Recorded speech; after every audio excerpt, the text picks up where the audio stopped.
محمد مختار حضرت محمد مصطفیٰ صلی اللہ علیہ وسلم کی ذات گرامی پر کہ جنہوں نے دنیا میں تشریف لا کر حق کا بول بالا فرمایا۔ برادران اسلام، یہ تو ہم سب جانتے ہیں کہ حق کیا ہے اور باطل کیا ہے، راہ حق کیا ہے اور راہ باطل کیا ہے، غلط کیا ہے اور صحیح کیا ہے۔ یہ ہم سب جانتے ہیں کہ حق صرف اور صرف اسلام ہے۔ یہ ہم سب جانتے ہیں درست، صحیح اور سیدھا راستہ صرف اور صرف اللہ کے قرآن کا راستہ ہے اور پیارے نبی صلی اللہ علیہ وسلم کے فرمان کا راستہ ہے۔ اس میں تو کسی مسلمان کو شک نہیں ہو سکتا کہ اسلام ہی سچا دین ہے، سچا مذہب ہے، سیدھا راستہ ہے، اور قرآن و سنت ہی ہمیں صراط مستقیم پر گامزن کرتے ہیں اور جنت تک پہنچانے کا ذریعہ بنتے ہیں۔ یہ ہم سب جانتے ہیں، لیکن آج میں آپ کی خدمت میں جس موضوع پر اپنی گزارشات پیش کروں گا وہ ہے کہ راہ حق کا ہمیں پتہ ہے، راہ اسلام ہی راہ حق ہے، قرآن و سنت کا راستہ ہی سیدھا راستہ ہے، اللہ عز و جل اور اس کے پیارے رسول صلی اللہ علیہ وسلم کی مبارک تعلیمات ہی صراط مستقیم ہے۔ لیکن جو آج کی گفتگو میں آپ کی خدمت میں عرض کرنا چاہتا ہوں قرآن کریم کی روشنی میں اور سنت نبوی علی صاحبہ الصلاۃ والسلام کی روشنی میں، وہ یہ کہ راہ حق پر چلنے کا طریقہ کار کیا ہے، راہ حق پر چلنا کیسے ہے۔ راہ حق کا تو پتہ چل گیا، منزل کا پتہ چل گیا کہ ہم نے کہاں پہنچنا ہے، اور راستہ کون سا جاتا ہے یہ بھی پتہ ہے۔ منزل ہماری کیا ہے؟ اللہ کی جنت، جہاں اللہ کا دیدار بھی ہے اور پیارے نبی کا دیدار بھی ہے، نیک لوگوں سے ملاقاتیں بھی ہیں، اور وہاں جنت میں ہر وہ نعمت میسر ہے جس کا انسان تصور بھی کر سکتا ہے، اور ایسی ایسی نعمتیں موجود ہیں کہ جن کا انسان تصور بھی نہیں کر سکتا۔ انسان کے دل میں ان نعمتوں کا خیال بھی نہیں گزر سکتا۔ ایسی ایسی نعمتیں اللہ تعالیٰ نے اپنے نیک بندوں کی آنکھوں کی ٹھنڈک کے لیے جنت میں تیار کر رکھی ہے۔ اب ہماری منزل کیا ہے؟ اللہ کی جنت، یا اللہ کی رضا کہہ لیں۔ اللہ کی رضا کا دوسرا نام جنت ہے۔ اللہ تعالیٰ قرآن پاک میں فرماتا ہے وَرِضْوَانٌ مِّنَ اللَّهِ اکبر، اللہ تعالیٰ کو راضی کرنا کائنات کی سب سے بڑی چیز ہے۔ وَلَذِكْرُ اللَّهِ اکبر، اللہ تعالیٰ کو یاد کرنا کائنات کی سب سے اہم چیز ہے۔ اللہ کی رضا کہہ لیں، اللہ کے رضا اور خوشنودی کا مرکز ہے جنت۔ جنت یا اللہ کی رضا ہماری منزل ہے، اور اللہ عز و جل اور اس کے پیارے رسول کی رضا الگ الگ نہیں۔ تو گویا کہ آپ یوں کہہ سکتے ہیں اللہ عز و جل اور اس کے پیارے رسول صلی اللہ علیہ وسلم کی خوشنودی یا جنت کا حصول، یہ ہماری کیا ہے؟ منزل۔ راستہ کون سا ہے؟ اسلام کا راستہ، اس منزل تک پہنچنے کا راستہ، قرآن کا راستہ، پیارے نبی کے فرمان کا راستہ۔ اب یہ بات تو کلیئر کٹ ہے کہ منزل کیا ہے اور راستہ کیا ہے۔ آج جو میں نے بات آپ کی خدمت میں عرض کرنی ہے وہ یہ کہ اس منزل تک پہنچنے کے لیے اس راستے پر کیسے چلنا ہے، اس راستے میں آنے والی رکاوٹوں کا مقابلہ کیسے کرنا ہے، حق پر کیسے قائم رہنا ہے، باطل سے کیسے بچنا ہے، رحمان کے راستے پر کیسے قائم رہنا ہے، شیطان کے راستے سے کیسے بچنا ہے، اس کا ایک ضابطہ کار اللہ تبارک و تعالیٰ نے قرآن حکیم میں بیان کر دیا ہے۔ ہمیں اسے فالو کرنے کی ضرورت ہے، پھر کامیابی اور منزل تک پہنچنا ہمارا مقدر بن جائے گا۔ یہ طریقہ کار اللہ تبارک و تعالیٰ نے بیان کیا ہے پارہ نمبر 6 سورۃ المائدہ کی آیت نمبر 2 میں اللہ تعالیٰ ارشاد فرماتا ہے وَتَعَاوَنُوا عَلَى الْبِرِّ وَالتَّقْوَى وَلَا تَعَاوَنُوا عَلَى الْإِثْمِ وَالْعُدْوَانِ وَاتَّقُوا اللَّهَ إِنَّ اللَّهَ شَدِيدُ الْعِقَابِ۔ ترجمہ، اور اے مسلمانوں، تم ایک دوسرے کے ساتھ نیکی اور پرہیزگاری کے کاموں میں تعاون کیا کرو، اور اے مسلمانوں تم ظلم اور زیادتی اور گناہ کے کاموں میں ایک دوسرے کے ساتھ تعاون نہ کیا کرو۔ واتقوا اللہ، اور اللہ تعالیٰ سے ڈرتے رہو۔ ان اللہ شدید العقاب، بے شک اللہ تعالیٰ سخت عذاب دینے والا ہے۔ یہ ضابطۂ کار اللہ تعالیٰ نے منزل تک پہنچنے کا بتا دیا ہے اور راہ حق پر چلنے کا بتا دیا ہے کہ منزل تک کیسے پہنچنا ہے، کس راستے سے پہنچنا ہے، اور اس راستے میں جو رکاوٹیں آئیں گی ان کو کیسے دور کرنا ہے۔ اب ہر بندہ، ہر مسلمان اس آیت کریمہ کی روشنی میں یہ فیصلہ کر لے کہ میں نے ہمیشہ نیکی، اچھائی، تقوی اور پرہیزگاری کے کاموں میں مسلمانوں سے تعاون کرنا ہے، اور گناہ، زیادتی، ظلم، اللہ کی نافرمانی اور برائی کے کاموں میں کسی کے ساتھ تعاون نہیں کرنا۔ یہ ضابطہ ہمارے پاس آ گیا ہے، اور اس دوران اللہ نے ایک نصیحت بھی فرمائی ہے واتقوا اللہ، اللہ سے ڈرتے رہو۔ اللہ کا ڈر ایک ایسی چیز ہے جو انسان کو کسی میدان میں بھٹکنے نہیں دیتا، لیکن اگر کوئی بندہ اس نصیحت پر عمل نہیں کرتا تو اللہ تعالیٰ نے ایک دھمکی آمیز انداز میں یہ بات بھی ارشاد فرمائی ہے کہ ان اللہ شدید العقاب، بے شک اللہ تعالیٰ سخت عذاب دینے والا ہے۔ اگر تم یہ طریقہ کار نہیں اپناؤ گے تو اللہ تعالیٰ کی پکڑ بڑی سخت ہے۔ ان بطش ربک لشدید، بے شک تیرے رب کی پکڑ بڑی سخت ہے۔ جہاں اللہ تعالیٰ غفور الرحیم ہے وہاں جبار و قہار بھی ہے۔ ہمیں اللہ تعالیٰ کا غفور الرحیم رہنا تو عام طور پہ یاد رہ جاتا ہے، لیکن جبار و قہار ہونا عام طور پہ ہم فراموش کر دیتے ہیں۔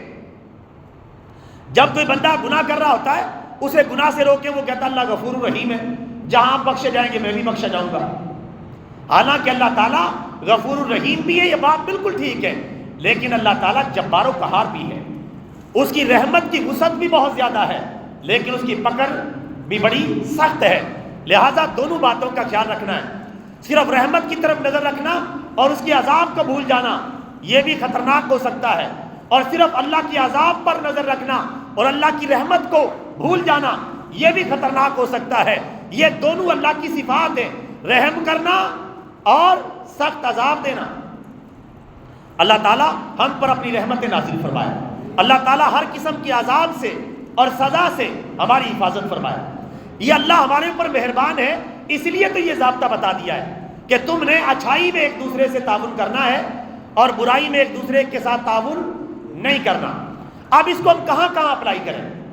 اپنی ذات کے حوالے سے بھی اپلائی ہمیں کرنا ہوگا، اپنی فیملی کے حوالے سے، اپنے معاشرے اور محلے کے حوالے سے، اپنے سیاسی اور مذہبی لیڈروں کے حوالے سے، اور اپنے حکمرانوں کے حوالے سے، اور اپنے ارباب حل و عقد اور ارباب دانش و بینش کے اعتبار سے بھی ہمیں اس قانون کا خیال رکھنا ہوگا۔ سب سے پہلے یہ قانون اس کی امپلیمنٹ ہوگی اپنی ذات کے اوپر، کہ ہم نے اپنے نفس کا، ہمارے ساتھ ایک نفس لگا ہوا ہے، نفس امارہ، جو ہمیں برائی کی طرف بلاتا ہے اور اچھائی سے روکتا ہے۔ اب ہم نے اس کا علاج کیسے کرنا ہے؟ اس قرآنی ضابطے کے ذریعے کہ ہم نے اپنا نفس کا ساتھ بھی اچھائی میں دینا ہے، برائی میں نہیں دینا۔ برائی پر اگر نفس ابھارے تو اس کی بات نہیں ماننی، معذرت کر لیں، اور یہ بات سمجھا دے اپنے نفس کو بھی کہ میں اللہ کے عذاب کو برداشت نہیں کر سکتا۔ اپنے حوالے سے بھی یہ ضابطہ ہمیشہ ذہن میں رکھنا ہے کہ میں نے اپنے آپ کا بھی، یعنی اپنے نفس امارہ کا بھی یا اپنے نفس کا بھی نیک کاموں میں تو ساتھ دینا ہے، لیکن برے کاموں میں ساتھ نہیں دینا۔ چاہے اس کے لیے مجھے کتنی ہی بڑی قیمت نہ کیوں ادا کرنی پڑے، کتنی ہی زیادہ مشکلات کیوں نہ اٹھانی پڑے۔ اس کے علاوہ اپنی فیملی آ جاتی ہے، فیملی کے حوالے سے بھی رنگ برنگی آزمائشوں سے ہمیں واسطہ پڑتا ہے۔ بعض اوقات فیملی اچھائی کی طرف بلاتی ہے اور بعض اوقات فیملی برائی کی طرف بھی بلاتی ہے، تو ہم نے اس ضابطے پر عمل کرنا ہے اپنی فیملی کے حوالے سے بھی کہ ہم نے اچھائی میں اپنی فیملی کو سپورٹ کرنا ہے، ان کی حمایت کرنی ہے، ان کو نیکی کی طرف لے کے جانا ہے۔ لیکن ہماری فیملی خدا نہ خواستہ ہمیں اللہ اور اس کے رسول کے احکامات سے بغاوت پر ابھارے تو معذرت کر لینی ہے، ان کو بھی سمجھانا ہے کہ میں گناہ میں، برائی میں، اللہ کی نافرمانی میں تمہارا ساتھ نہیں دوں گا، بلکہ تمہارے سامنے دیوار بن کے کھڑا ہو جاؤں گا، تمہارے سامنے رکاوٹ بن جاؤں گا، اور اس میں تمہارا ہی فائدہ ہے کہ تم میرے روکنے کی وجہ سے اللہ کی جنت کے مہمان بن جاؤ گے۔ اس کے علاوہ محلے کی سطح پر بندے کو بڑے کاموں سے واسطہ پڑتا ہے، کوئی محلے دار ہمیں اچھائی کی طرف بلا رہا ہے، کوئی برائی کی طرف بلا رہا ہے، ضابطہ یہی چلے گا کہ ہم نے نیک کاموں میں تعاون کرنا ہے، برے کاموں میں تعاون نہیں کرنا۔ اسی طرح شہر کی سطح پہ، ملک کی سطح تک بھی معاملہ چلا جائے، قانون یہی رہے گا۔ اس کے علاوہ عام طور پہ ہمارے جو سیاسی و مذہبی لیڈر ہیں، ان کی محبت میں یا تو ہم حد سے آگے نکل جاتے ہیں یا ان کی مخالفت میں حد سے آگے نکل جاتے ہیں۔ دونوں راستے خطرناک ہیں، دونوں میں یہی قانون اپلائی کرنا ہوگا کہ ہم نے نیک کاموں میں ان کا ساتھ دینا ہے، نیک کاموں میں ان کی تعریف کرنی ہے، لیکن برے کاموں میں ان کا ساتھ نہیں دینا، چاہے وہ ہمارا لیڈر ہی کیوں نہ ہو، چاہے وہ ہمارا سیاسی و مذہبی سربراہ ہی کیوں نہ ہو۔ جب ہمیں پتہ چل جائے کہ اس مسئلے میں وہ غلط ہے، سیدھے راستے پر نہیں ہے، تو ہم نے صرف یہ سمجھ کر کہ یہ میرا قائد ہے، یہ میرا لیڈر ہے، حق کو نہیں چھوڑنا۔ شخصیات دوسرے نمبر پر ہیں، حق پہلے نمبر پر ہے۔ حق بات کہنی ہے، جیسا کہ پیارے آقا صلی اللہ علیہ وسلم نے ارشاد فرمایا، مشکات المصابیح کی حدیث مبارکہ ہے، وَقُلِ الْحَقَّ لَوْ كَانَ مُرًّا، اور اے مسلمانوں، میرے غلاموں، تم حق بات کہہ دیا کرو اگرچہ کڑوی لگے۔ آپ کو پتا حق بات تو ویسے بھی کڑوی ہوتی ہے اور حق بات کو ہر بندہ قبول بھی نہیں کرتا۔ اگر آپ گنجے کو بھی گنجا کہہ دیں تو وہ آپ کو کہیں سنائے گا کہ آپ نے مجھے گنجا کہا، تو گنجا، تیرا باپ گنجا وغیرہ، غصے میں آ جائے گا، حالانکہ وہ نارملی طور پہ نظر آ رہا ہے کہ سر پہ بال نہیں ہے، لیکن حق بات کڑوی ہوتی ہے۔ اللہ کے پیارے رسول فرماتے ہیں حق بات کہہ دیا کرو، کیونکہ حق بات کہنے کا فائدہ یہ ہے کہ معاشرہ بگاڑ سے بچ جائے گا۔ تھوڑی دیر کڑواہٹ رہے گی، جس طرح دوائیوں کی کڑواہٹ ہوتی ہے، پھر بندہ صحت مند ہو جاتا ہے، اسی طرح حق کی تھوڑی سی کڑواہٹ رہے گی لیکن معاشرہ سیدھے راستے پر چلنا شروع کر دے گا۔ یہی حال حکمرانوں کا ہے۔ حکمران چاہے ہمارے پسندیدہ ہوں چاہے غیر پسندیدہ ہوں، چاہے ہماری من پسند پارٹی کے ہوں یا ہماری مخالف پارٹی کے ہوں، سب جگہ یہی ضابطہ ہے، حکمران اچھے کام کریں انہیں سپورٹ کریں، برے کام کریں کبھی ان کا ساتھ نہ دیں، چاہے اپنے چاہے بیگانے، کوئی بھی ہے۔ یہ ضابطہ میرے بھائیوں جب ہم اپنا لیں گے انشاءاللہ ہم راہ حق کی منزل پر آسانی سے چلنا شروع ہو جائیں گے اور اپنی منزل جنت تک آسانی کے ساتھ پہنچ جائیں گے، جو ہماری اصل منزل ہے۔ تو اس ضابطے کو ذہن میں بٹھا لیں، حوالہ میں نے دے دیا ہے، اس آیت کو نکال کے پڑھا بھی کریں، ایک دفعہ اس کی تلاوت کریں، ترجمہ پڑھیں۔ پارہ نمبر 6 سورۃ المائدہ آیت نمبر 2 میں اللہ نے یہ ضابطہ بیان کیا ہے، بڑا جامع قسم کا ضابطہ ہے۔ اس کی میں نے تھوڑی سی مثالیں آپ کو دی ہیں، ایک دو مثال اور سمجھ لیں۔ مثال کے طور پہ آج کل کئی چیزیں ہمیں اچھائی کے طور پہ دکھائی جا رہی ہیں لیکن ان میں اچھائی نہیں ہے۔ مثال کے طور پہ سودی بینکوں کی رنگ برنگی سکیمیں، جس میں ہمیں پرافٹ کا لالچ دیا جاتا ہے، پیسے کا لالچ دیا جاتا ہے، یا بچت سکیموں کے ذریعے ہمیں مختلف قسم کے لالچ دیے جاتے ہیں۔ اسی طرح بیمہ کمپنیاں، اسٹیٹ لائف انشورنس، یہ بھی ہمیں بڑے بڑے خواب دکھاتی ہیں۔ تعلیم کے لیے پالیسی لے لو، رشتوں کے لیے پالیسی لے لو، مستقبل کے لیے پالیسی لے لو، لیکن ہم نے وہی ضابطہ اپنانا ہے کہ اگر کوئی صحیح کام کر رہا ہے تو ساتھ دینا ہے، غلط کام کر رہا ہے تو ساتھ نہیں دینا۔ اور سودی بینکوں کی جتنی بھی سکیمیں ہیں یہ برائی پر مشتمل ہے، لہٰذا سودی بینکوں کا ہم نے ساتھ نہیں دینا۔ اسی طرح اسٹیٹ لائف یعنی انشورنس اس کی جتنی بھی پالیسیاں ہیں سود کے اوپر مشتمل ہے. تو ہم نے پالیسیاں نہیں خریدنی، تعاون نہیں کرنا، اور برائی میں، گناہ میں، سود خوری میں ان کی حمایت نہیں کرنی. اب تو الحمدللہ متبادل آ چکا ہے، اب تو پریشانی کی بات بھی نہیں ہے.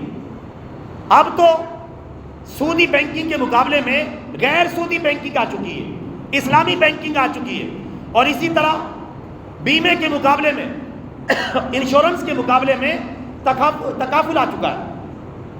علماء نے دونوں کا متبادل پیش کر دیا ہے. اب یہ ہماری ذمہ داری ہے کہ سودی بینکنگ کا بائیکاٹ کریں اور غیر سودی بینکنگ یعنی جو اسلامی بینکنگ ہے اس کو سپورٹ کریں. اسی طرح جو سودی بیمہ پالیسیاں ہیں ان کو ترک کر دیں، اور بیمے کے مد مقابل علماء نے اس کا متبادل الٹرنیٹ پیش کر دیا ہے، اور وہ ہے تکافل. اس کو کہتے ہیں تکافل، جو بیمے کا مقابل ہے. اگر آپ کو بیمہ پالیسیاں اچھی لگتی ہیں، آپ کو ضرورت ہے، تو پھر تکافل کا راستہ اپنائیں، جو حلال بھی ہے، جائز بھی ہے، اور جس کے منافع ٹھیک بھی ہیں. اور اسلامی بینکنگ کو اختیار کریں، جس کے منافع، جس کی پالیسیاں خریدنا، اکاؤنٹ کھلوانا، ان میں پرافٹ حاصل کرنا مفتیان کرام کے فتاوی جات کی روشنی میں بالکل جائز ہے. اگر خدا نخواستہ سودی بینکوں میں ہمارے اکاؤنٹ ہیں تو خدا کے لیے اگر مجبوری نہیں تو سودی بینکوں سے اپنے اکاؤنٹ ختم کریں، غیر سودی بینکوں میں اپنے اکاؤنٹ کھلوائیں. اگر مجبوری ہے، کوئی تنخواہ کا مسئلہ ہے، کوئی سیلری آتی ہے کہیں سے آپ کی، تو جیسے ہی سیلری آ جائے فوراً وہاں سے نکلوائیں اور اپنا ایک اکاؤنٹ اسلامی بینکوں میں کھلوائیں، وہاں ڈلوائیں، تاکہ ہم گناہ میں تعاون کرنے والے نہ بنیں، اچھائی میں تعاون کرنے والے بنیں، تاکہ ملک میں سٹیٹ بینک مجبور ہو جائے سودی بینکنگ کا خاتمہ کرنے پر. سارے مسلمان اسلامی بینکنگ کی طرف آئیں تاکہ اسٹیٹ لائف کے اوپر دباؤ، جو اسٹیٹ بینک ہے اس کے اوپر دباؤ پڑے اور یہ اپنی پالیسیاں بدلنے پر مجبور ہو جائے، جیسا کہ الحمدللہ ہو رہا ہے. مسلمان سودی بینکوں سے نکل کے اسلامی بینکوں کی طرف آ رہے ہیں. تو اس میں اگر ہم بھی اپنا حصہ ڈالیں گے، سودی بینکوں سے اپنی رقمیں نکلوائیں گے اور اکاؤنٹ ان میں نہیں کھلوائیں گے، اور اسلامی بینکوں میں اکاؤنٹ کھلوائیں گے اور انہوں نے اپنی رقوم رکھیں گے، تو سودی بینک بھی مجبور ہو جائیں گے اسلامی بینکنگ کو اپنانے پر. اور جیسا کہ ہو رہے ہیں آج کل کئی بینک مجبور ہو چکے ہیں، جن میں فیصل بینک، اسی طرح ایم سی بی بینک، اسی طرح جو ہے کئی، اور حتیٰ کہ اسٹیٹ لائف بھی آہستہ آہستہ تکافل کو اپنانے کا سوچ رہی ہے. اسی طرح کئی بڑے بینک ہیں جو سودی ہیں، لیکن انہوں نے ایک ایک کاؤنٹر، ایک ایک ونڈو جو ہے غیر سودی بینکنگ کے لیے مختص کر دی ہے. تو ہم انشاءاللہ اس طرح کوشش کریں گے. اور اب جو 26ویں ترمیم پاس ہوئی ہے پاکستان کے اندر، بڑے شور شرابے کے بعد دو مہینے بڑا شور شرابہ ہوا، اس میں ایک اچھا کام یہ بھی ہوا ہے. باقی چیزوں کا تو مجھے نہیں پتا کیا اچھا ہوا ہے کیا برا، وہ سیاسی لوگ جانے. ہم تو مذہب کے حوالے سے دیکھتے ہیں، اسلام کے حوالے سے ایک اچھا کام یہ ہوا ہے کہ کم از کم پاکستان سے سود ختم کرنے کی ڈیٹ فکس کر دی گئی ہے، یعنی 2028. اگرچہ یہ بھی شرم کی بات ہے، سود تو فوراً ختم کرنا چاہیے، لیکن پھر بھی یہ یعنی ابھی 2024 چل رہا ہے، کہاں 2028، 4 سال بعد. چلو وعدہ کیا ہے، کچھ تو پگھلیں، کچھ تو برف پگھلی ہے، کچھ تو اس طرف آئے. کہتے ہیں 2028 کے اندر پاکستان سے مکمل سود کا خاتمہ کر دیا جائے گا اور اسلامی بینکنگ اپنا لی جائے گی، سودی معاملات کا خاتمہ کر دیا جائے گا. یہ بھی 26ویں ترمیم کے اندر جو ہے یہ ترمیم پاس ہوئی ہے. چلو جتنی بھی ہے اتنی ہی صحیح، ورنہ ہونا تو یہ چاہیے، چونکہ سود اللہ اور اس کے رسول کے ساتھ جنگ ہے، اس کا خاتمہ فوراً ہونا چاہیے، ڈیلے نہیں ہونا چاہیے. لیکن جو پاکستان کی حالت ہے قوانین کے حوالے سے، دیگر معاملات کے حوالے سے، 2028 کے اوپر بھی سیکولر طبقہ چیخ رہا ہے، بے دین طبقہ جو پاکستان میں اسلامی قانون کا نفاذ نہیں چاہتا، یعنی ابھی 4 سال پڑے، چیخ رہا ہے کہ یہ غلط ہوا ہے. دنیا کے ساتھ سودی بینکنگ کے بغیر چلنا ممکن نہیں، یعنی وہ دوسرے الفاظ میں یہ کہہ رہا ہے اسلام کے ساتھ ساتھ آپ دنیا کے ساتھ نہیں چل سکتے. لا حول ولا قوت الا باللہ، پڑھ لے لا حول ولا قوت الا باللہ. ایسے شیاطین پر لا حول ولا قوت الا باللہ پڑھنی چاہیے. اسلام الحمدللہ پوری دنیا کو لیڈ کرنے والا دین ہے، اور اسلام دنیا کی پالیسیوں پہ چلنے کے لیے نہیں آیا، دنیا بھر کو اپنی پالیسیوں پہ چلانے کے لیے آیا ہے. ہمارے پیارے آقا صلی اللہ علیہ وسلم نے فرمایا الاسلام یالو ولا یولا علیہ، بخاری شریف کی حدیث ہے، اسلام غالب ہونے کے لیے آیا ہے، مغلوب ہونے کے لیے نہیں آیا۔ نور خدا ہے کفر کی حرکت پہ خندہ زن، پھونکوں سے یہ چراغ بجھایا نہ جائے گا۔ الحمدللہ وہ دن دور نہیں، پوری دنیا پہ اسلام چھا جائے گا، توڑ کر بارڈریں غلبہ پا جائے گا اللہ تعالیٰ کے فضل و کرم سے۔ کوئی مائی کا لال اس کے سامنے رکاوٹ نہیں بن سکتا۔ دنیا بھر کی ٹیکنالوجی، دنیا بھر کی سائنس، دنیا بھر کے ہتھیار اکٹھے کر لو، انشاءاللہ اسلام پھر بھی پوری دنیا پر اپنی صداقت کا جھنڈا لہرائے گا، کہہ دیں انشاءاللہ اللہ تعالیٰ کے فضل و کرم سے۔ یہ نہیں، یہ اچھا کام ہوا 2028 میں انہوں نے مان لیا ہے کہ ہم پاکستان سے سود کا خاتمہ کر دیں گے، اور بین الاقوامی طور پر بھی ہم جو ہے بینکوں سے، جس طرح کہ IMF، ورلڈ بینک، ان کے ہاتھے ہم چڑھے ہوتے ہیں، یہ اپنی شرائط کر کے اوپر بجلی مہنگی کرواتے ہیں، کبھی کچھ مہنگا کرواتے ہیں، کبھی پیٹرول مہنگا کرواتے ہیں، یعنی غلامانہ ایک طرز عمل ہے۔ اس سے ہم باہر نکلنے کی کوشش کریں گے۔ اللہ تعالیٰ پاکستانی قوم کو اس سیدھے راستے پر چلنے کی توفیق عطا فرمائے۔ چونکہ ہمیں کتنا عرصہ ہو گیا پاکستان بنائے ہوئے، ابھی تک ہم نے اللہ تعالیٰ سے کیا ہوا وعدہ پورا نہیں کیا۔ جو قوم اللہ سے وعدے توڑ دیتی ہے، پھر وہ قوم کس طرح دنیا کی قیادت اور سیادت کرے گی، اور وہ قوم اپنے آپ کو مسلمان بھی کہلاتی ہو۔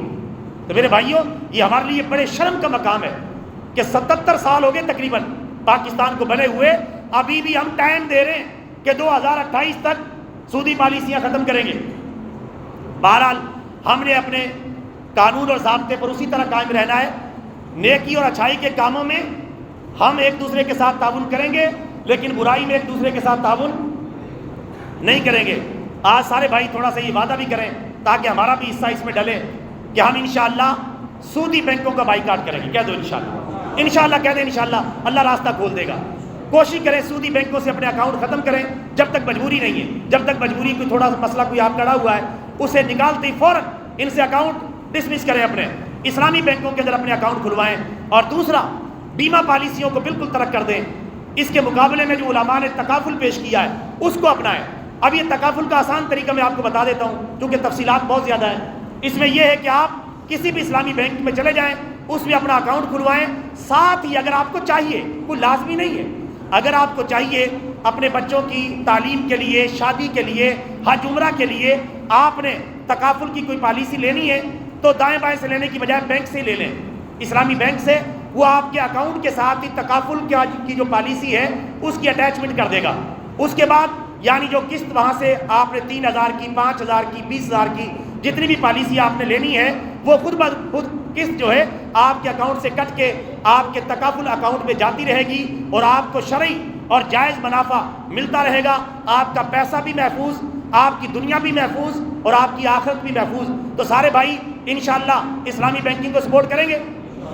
اونچی آواز سے کہہ دو انشاءاللہ۔ ابھی جو مکمل اسلامی بینک ہے جو بینکنگ کا کام کر رہے ہیں، ان میں میزان بینک سر فہرست ہے، اور اس کے علاوہ دبئی اسلامی بینک، بینک اسلامی، البرکہ بینک، یہ بینک تو مکمل طور پہ اسلامی پالیسیوں کو لے کے چل رہے ہیں۔ اب اللہ کا شکر ہے سودی بینک بھی مجبور ہو رہے ہیں ایک ایک ونڈو کھولنے پر، اور انشاءاللہ ایک وقت آئے گا کہ ان کا پورا نظام انشاءاللہ غیر سودی بینکنگ کی طرف آئے گا، اور یہ بھی سودی بینکنگ کو ترک کر دیں گے، بشرطی کہ ہم اپنا حصہ ڈالتے رہیں۔ کیونکہ جب اکاؤنٹ کھلوانے کے لیے کوئی نہیں جائے گا، سرمایہ کاری کوئی نہیں کرے گا، اپنے پیسے ہی نہیں رکھوائے گا، تو یہ بینک ہاتھ جوڑ کر اسلامی بینکنگ کی طرف آئیں گے، اور انشاءاللہ پاکستان سے سود کا خاتمہ ہوگا۔ یہ جو اللہ اور اس کے رسول کے ساتھ ہم 77 سال سے میدان جنگ میں ہیں، حالت جنگ میں ہیں، جس کی وجہ سے ہمارے کسی کام میں چین اور سکون نہیں ہے، آسانیاں نہیں ہیں، پریشانیاں ہی پریشانیاں ہیں۔ انشاءاللہ جب سود کا خاتمہ ہوگا، پورے ملک و ملت کے لیے آسانی کے اور خوشحالی کے راستے کھل جائیں گے، اور انشاءاللہ شیطانی راستے بند ہو جائیں گے۔ بس یہ ارادہ کر لیں کہ انشاءاللہ جہاں بھی ممکن ہو سکا ہم انشاءاللہ اسلامی بینکنگ کو، تکافل کو سپورٹ کریں گے، اور سودی بینکنگ اور بیمہ پالیسیوں سے اپنے آپ کو آزاد کروائیں گے۔ اونچی آواز سے کہہ دیں انشاءاللہ۔ جزاک اللہ خیرہ۔ اللہ تعالی ہم سب کو اس جذبے کے ساتھ سلامت رکھے، قرآن و سنت کی تعلیمات پر عمل کرنے کی توفیق عطا فرمائے۔ دانا کے لیے کافی ہے ایک لفظ نصیحت، ناداں کے لیے کافی نہیں دفتر نہ رسالہ۔ جزاک اللہ خیرہ۔